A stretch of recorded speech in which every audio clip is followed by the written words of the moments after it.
Hello, everybody. Welcome back. This is Steve with the Mana Burn.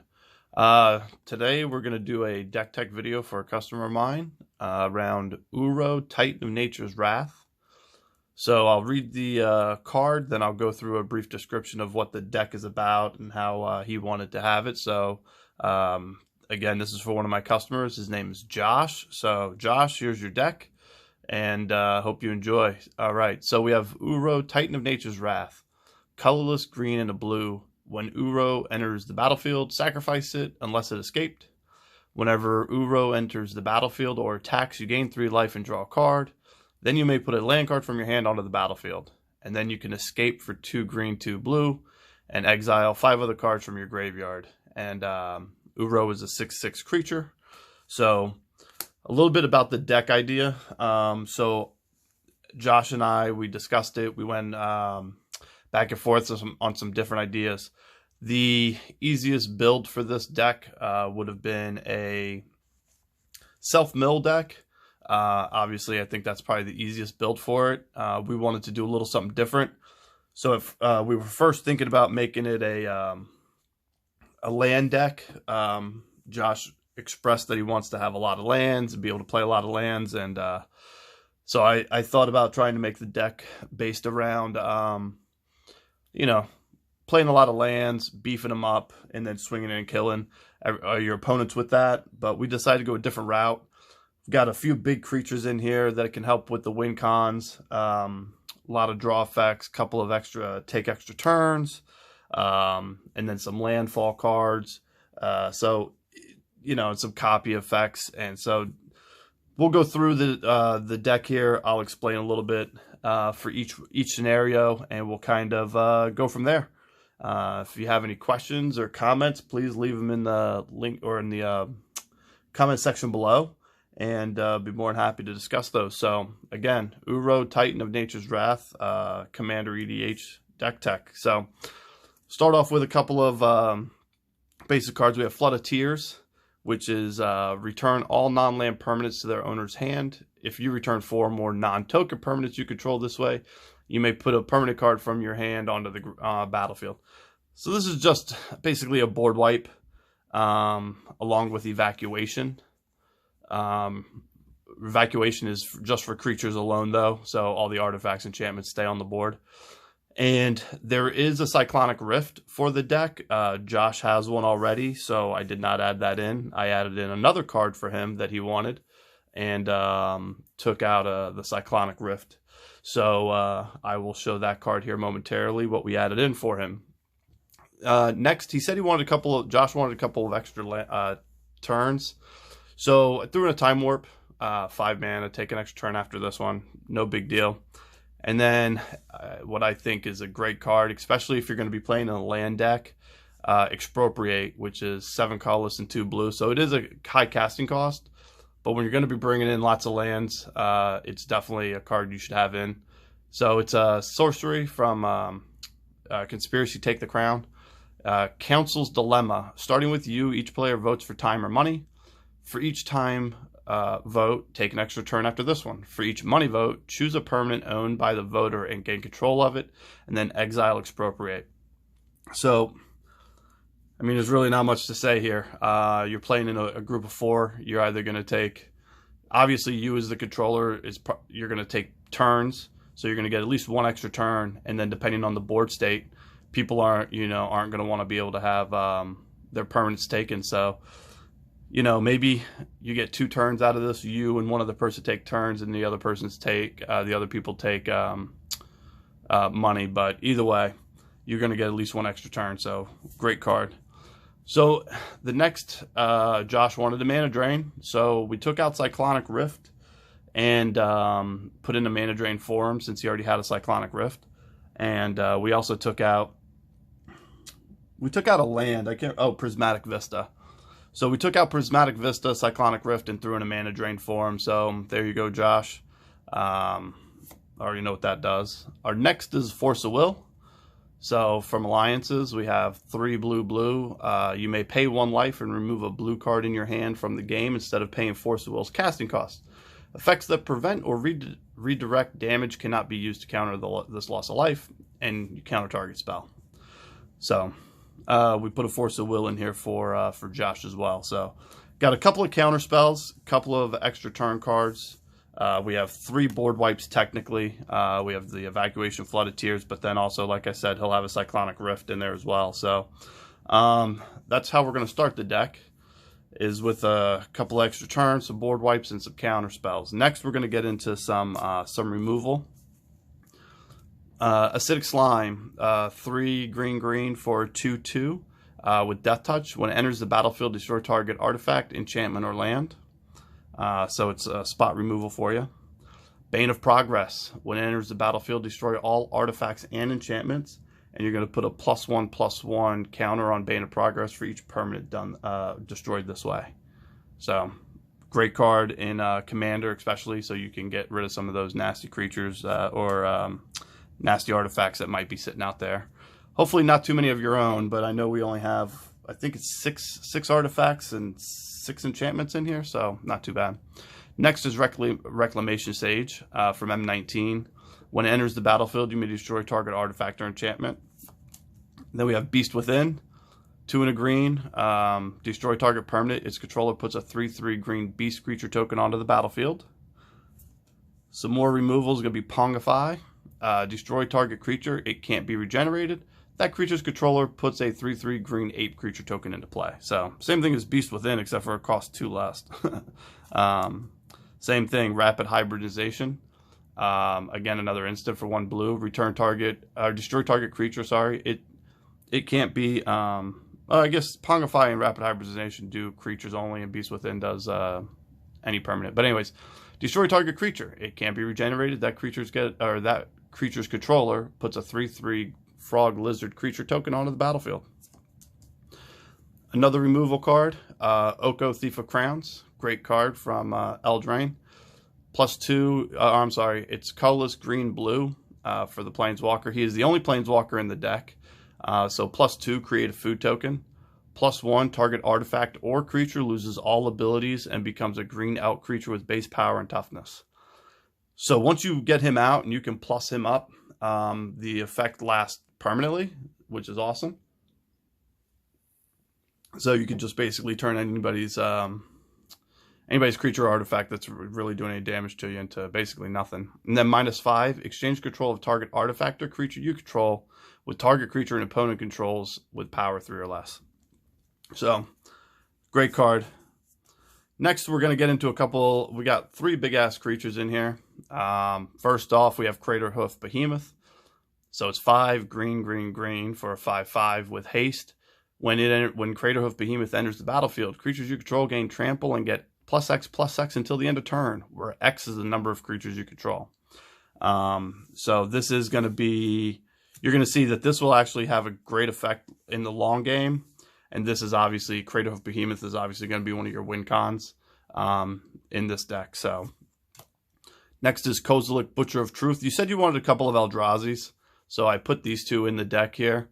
Kozilek, Butcher of Truth, 10 colorless for a 12/12, and when you cast him, draw 4 cards.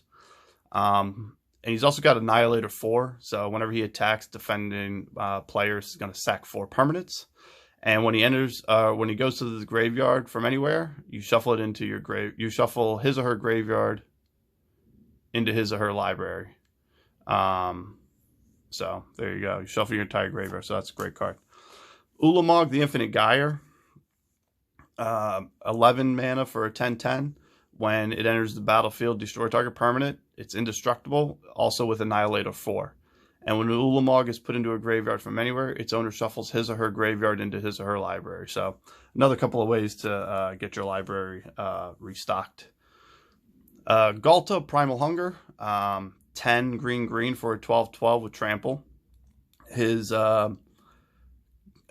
casting cost is X colorless less to cast, where X is the total power of creatures you control. So it's usually pretty easy to get him onto the battlefield for 4, maybe 6 mana, but still either way, that's great. Next is Kamal, Fist of Krosa. So it's 4 green for a 4/3. He's for 1 green, target land becomes a 1/1 creature until the end of turn, and it's still a land. Also, for 2 green, green, green, creatures you control get +3/+3 and gain trample until the end of turn. Another card to team with maybe Craterhoof to, you know, as a win con. Same thing here with Overwhelming Stampede. Until the end of turn, creatures you control gain trample and get +X/+X, where X is the greatest power among creatures you control. So you have, you know, Galta or any one of your big boys out, Eldrazi's out, you're going to be able to, you know, play this and just smash face. So next we're going to get into a little bit of recursion and some just utility play. Eternal Witness, 1 green green for a 2/1. When Witness enters the battlefield, you may return target card from your graveyard to your hand. So pretty self-explanatory, help with some graveyard recursion. Green Warden of Murasa, 4 green green for a 5/4 elemental. When it enters the battlefield, you may return target card from your graveyard to your hand, and when he dies, you may exile it, and if you do, you return a card from your graveyard to your hand. So basically a big-ass Eternal Witness, essentially, except for you get to do his ability twice when he dies. So, I mean, depending on what your graveyard looks like, obviously you attack with him until somebody finally kills him, and you get to bring some from your graveyard back to your hand. And if not, they're taking 5 points of damage every turn. So either way, it's a win-win. Maluko, the Clouded Mirror. I actually have one of these, but it was really damaged. It was ripped on the back, so I actually I didn't realize that until I made this video last night when I took it out of the sleeves and everything. So I actually threw that away and got this overnighted yesterday. So we could get this in here because I think this is going to be a good card in the deck. So 4 and a blue for a 2/4 Merfolk Wizard Flyer. 1 colorless. Return a land you control to its owner's hand. Put a 1/1 illusion creature token with flying onto the battlefield. So one of the things that we all know that green lacks is going to be, you know, flying creatures. And, you know, creatures with reach turn out to be like spiders or just nonsense creatures that don't really fit in a deck like this. However, I am building a spider deck, so I think that'll be a little bit of fun. But anyways, back to this, Maluko. 1, you want to be able to drop lands a lot, and you're going to see some other cards in here that are going to give you the ability to drop those lands. But also, if this is on the board, you know, you can pay 1, put a land into your hand, make the creature with flying. Then you cast Uro, you're going to get to put that land back on the battlefield. And then you're going to get a lot of interactions. So I'm going to keep Maluko to the side to show you kind of what the interactions will be a little bit later on. So once I get through everything in the deck, I'll show you a couple of those. Nadir Kraken, 1 blue blue. Again, another Theros Beyond Death card. We have, whenever you draw a card, you may pay 1 colorless. And if you do, you put a +1/+1 counter on Nadir and create a 1/1 blue creature token. And it's a 2/3.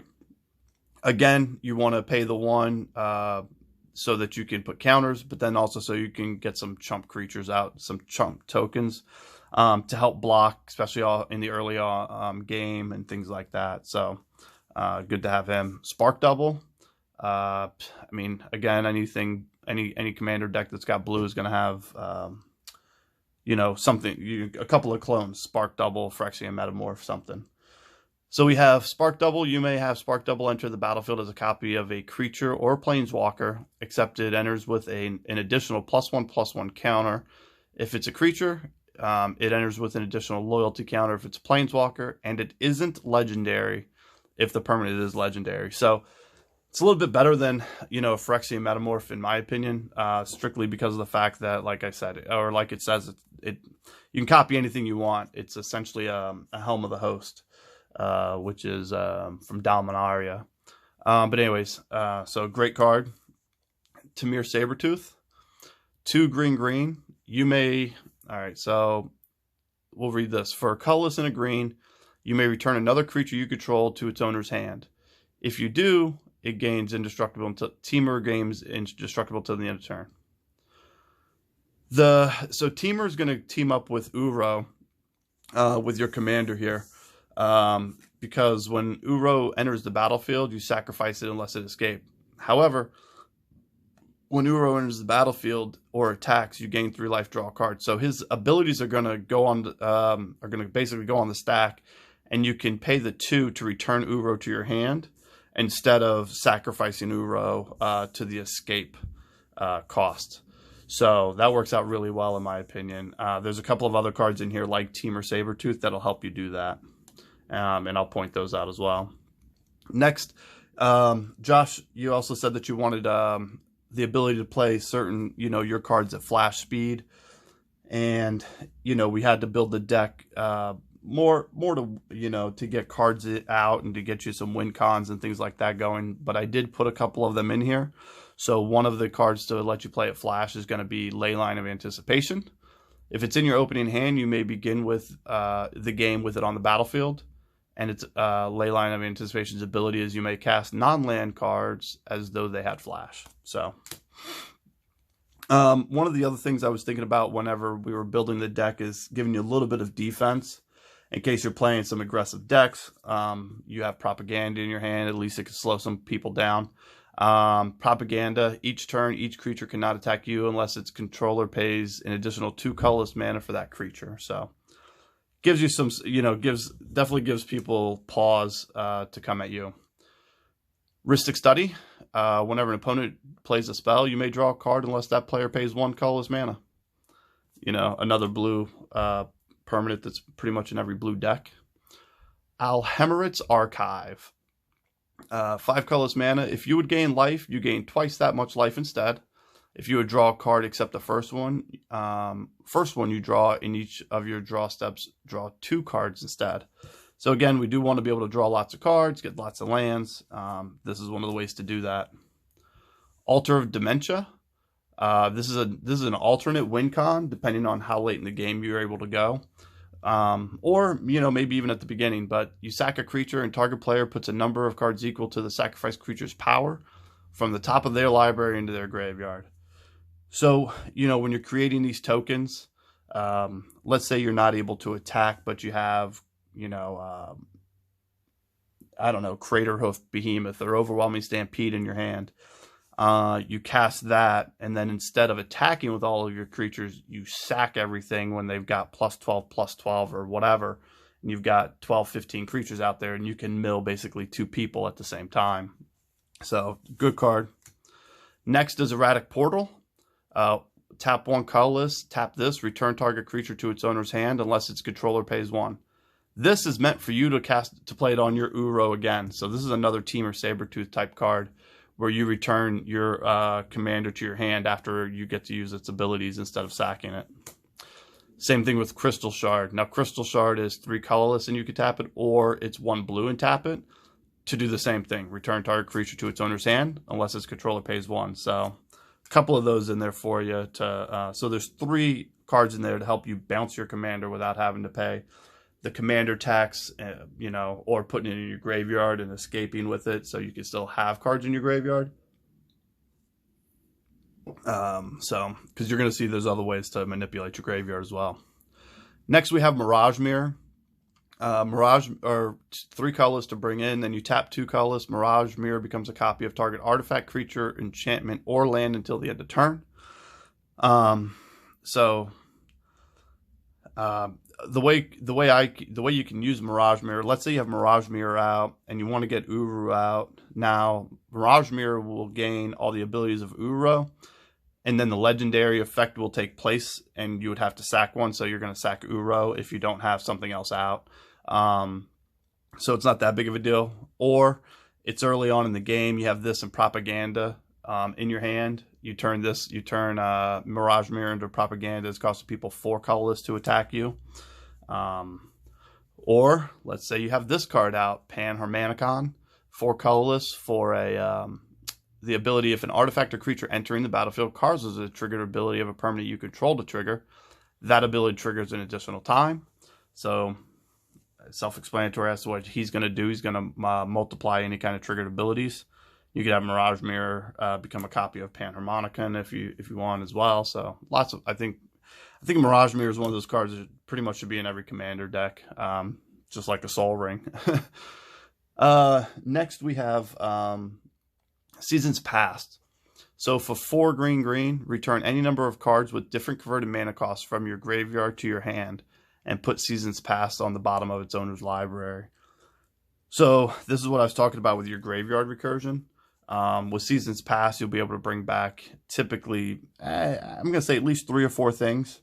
I mean, the mana curve in this deck, I think, is about 3.6, or 3.6 is what you're looking at on average CMC. And so you're going to be able to pull, 3s, 4s, 5s, no problem. Next is Vidalcan Orrery. Again, you can play non-land cards as though they had flash. So another flash card in there that you wanted. Azusa Lost But Seeking. You may play 2 additional lands on each of your turns. So like we were talking about earlier, we want to be able to play as many lands as we can. Bounce lands back to our hands with Maluku. Play them again. And then now we've got Dryad of the Elysian Grove. To me, this is... I don't know what most people think, but Dryad of the Elysian Grove is so much better in my opinion. One, it's the same casting cost. It's a 2/4 instead of a 1/2. You can only play 1 additional land on each of your turns instead of 2. However, lands you control are every basic land type in addition to their other types. So these 2 in the same deck together are really good. Obviously, Dryad of the Elysian Grove is going to be better. I mean, this is a 2-color deck, but it'll still work, obviously, but it'd be better in 3, 4, 5 colors. But great card, in my opinion. One of the best cards out of Theros Beyond Death. But again, you can play an additional land, so when you're bumping lands to your hands, and you're replaying them on the same turn, you're going to have multiple effects. Solemn Simulacrum. Wow, it's my first time talking today. Solemn. All right, Solemn. You know what? When he enters the battlefield, you get a land, put on the battlefield, tap, then shuffle your library. When he dies, you may draw a card. So, another commander staple. Tachiova, Benthic Druid. 3 colors, a green and a blue. Whenever a land enters the battlefield under your control, you gain a life and draw a card. So, a not as good Uro. You don't gain 3 life, but instead you still get the draw card. You just don't get the extra land play either, but great card nonetheless. Abundance. If you would draw a card, you may instead choose land or non-land and reveal the cards from the top of your library until you reveal a card of the chosen kind. Put that card into your hand and put the rest on the bottom of your library in any order. Another way to kind of grind through your deck. If you're looking for lands, if you're looking for permanents, if you're looking for an answer, and you don't need any more lands, pick non-land permanents and see what you can grab out of there.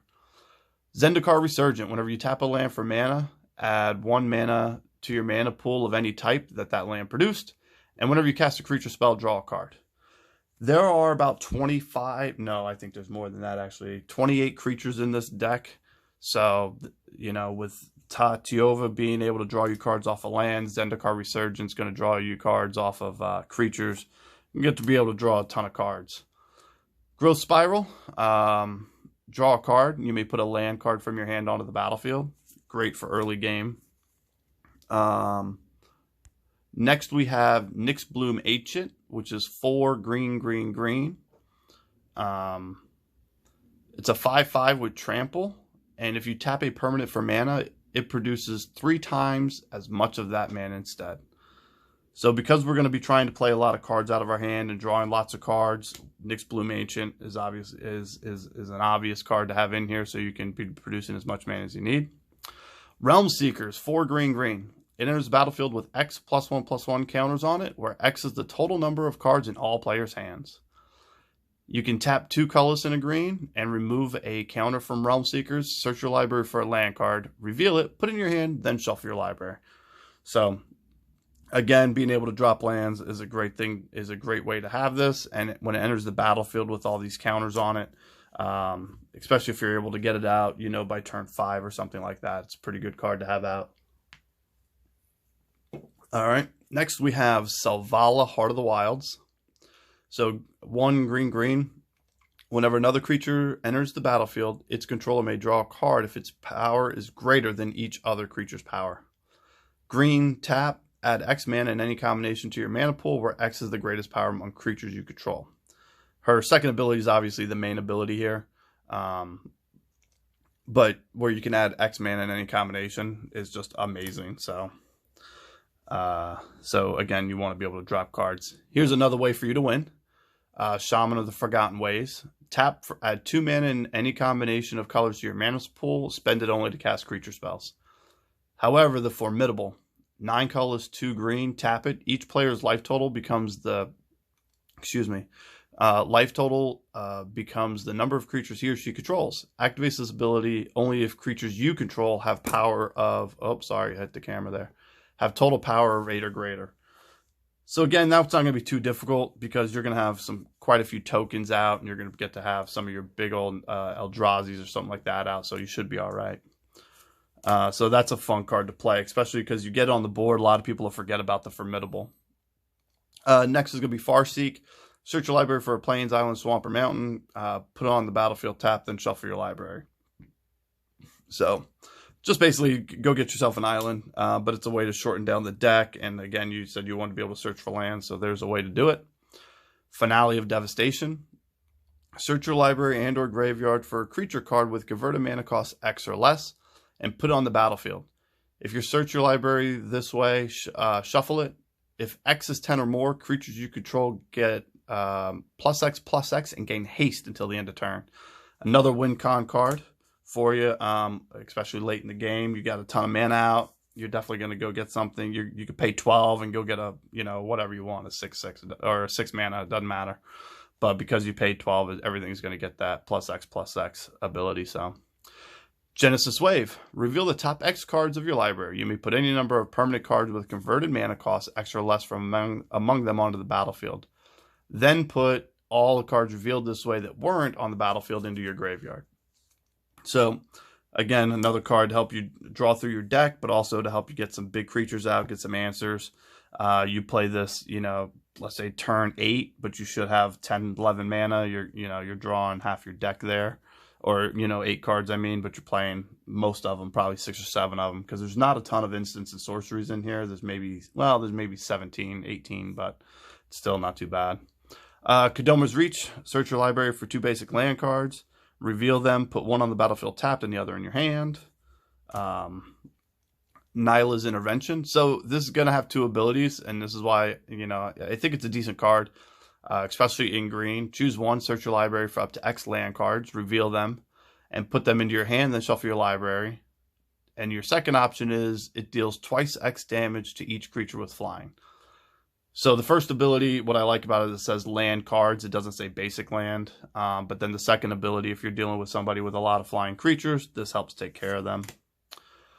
Now we have our Worldly Tutor. So you get to go through and search. If you see, a lot of these are tutors, either tutoring for lands or tutoring for permanents.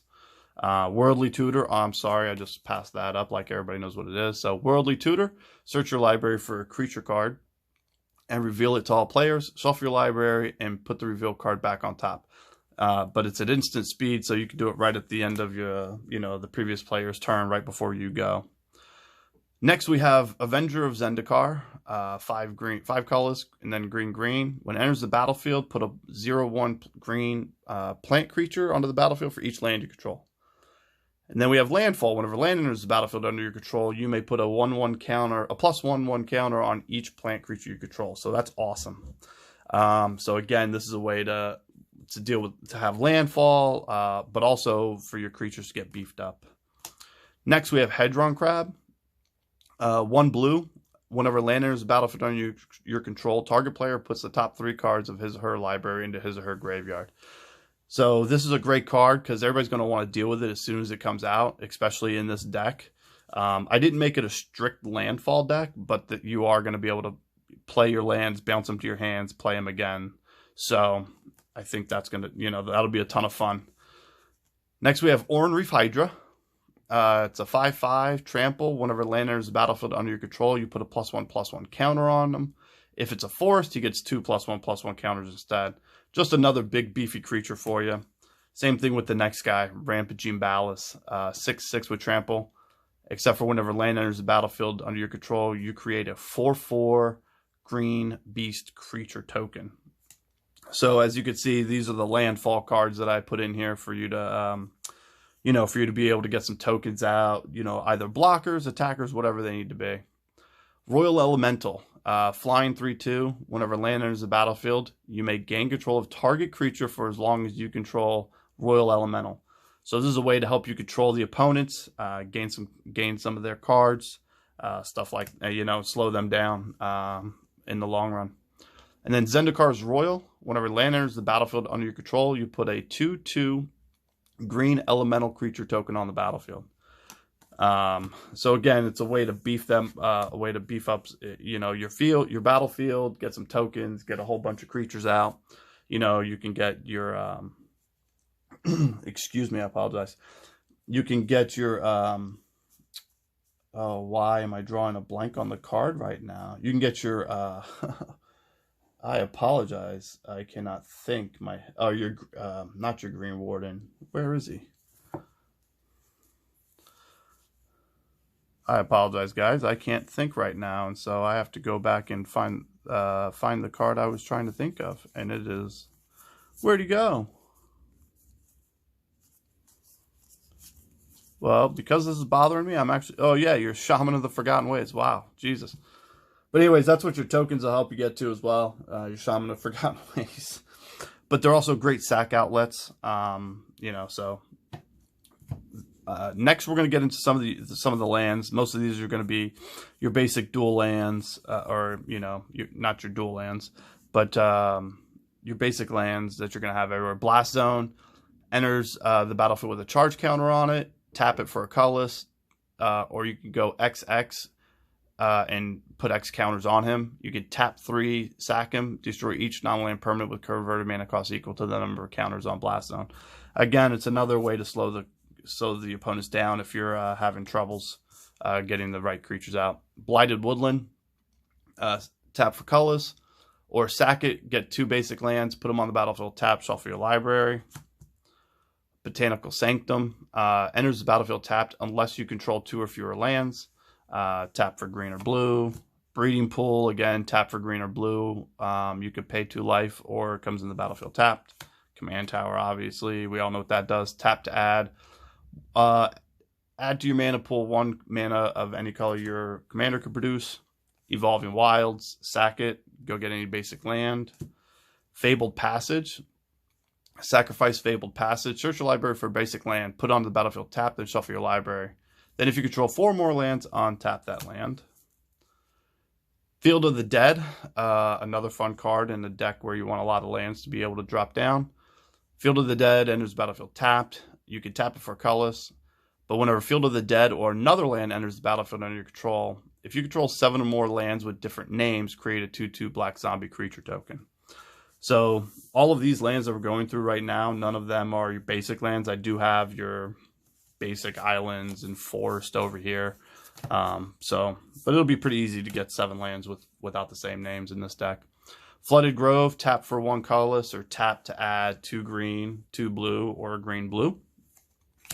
Hinterland Harbor, enters the battlefield tapped unless you control a forest or an island, and then you can tap it for green or blue. Misty Rainforest, tap, pay 1 life, and sack it to search your library for a forest or island. Put it on the battlefield, then shuffle your library. Myriad Landscape, tap for colorless, and then tap 2 and sack it. Search your library for 2 basic land cards that share a land type. Put them on the battlefield, tap, then shuffle your library.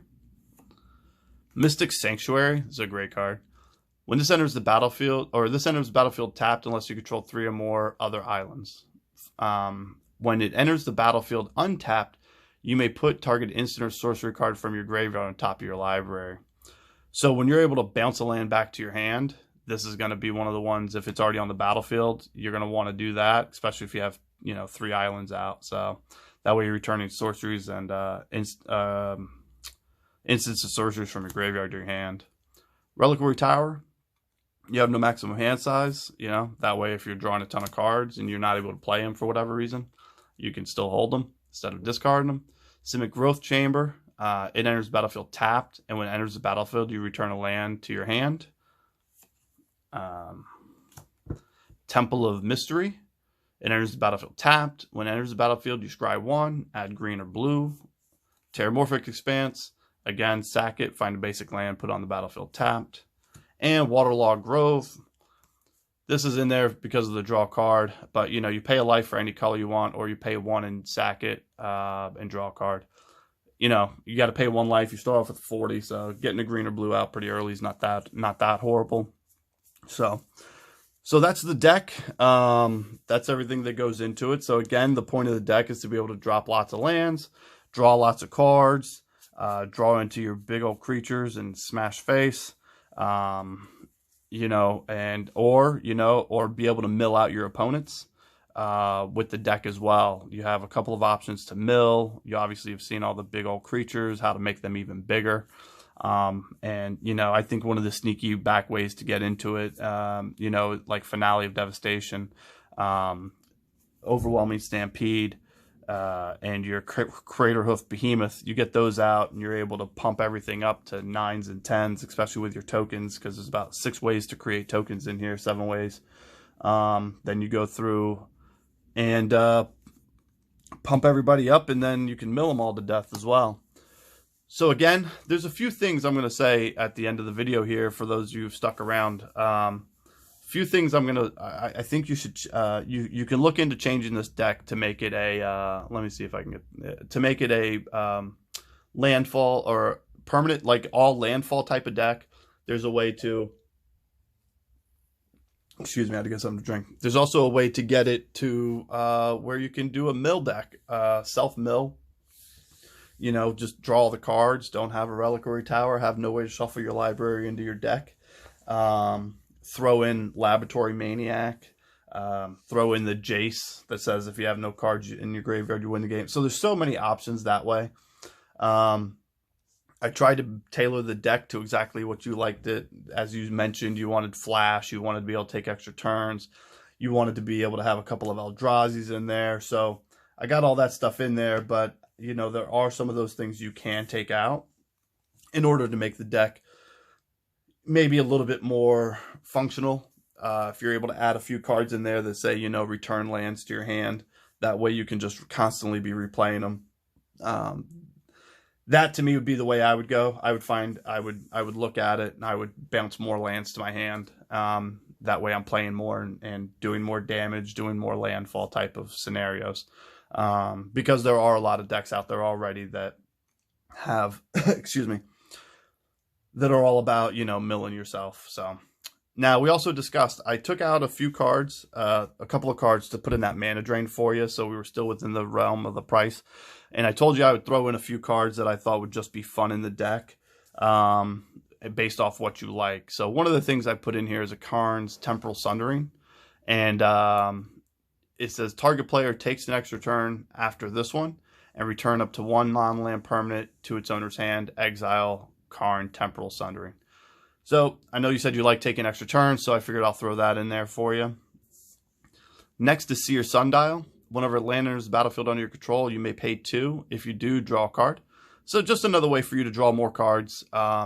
You know, depending on the mana you have out, you could draw multiple cards. So I thought this would be a pretty good fit in your deck as well. And then last but not least, you said you like Eldrazi's and big creatures, so I figure why not throw in the Great Distortion. So Kozilek the Great Distortion is 10 colorless mana for a 12/12, and when you cast when you cast Kozilek, if you have fewer than 7 cards in your hand, draw cards equal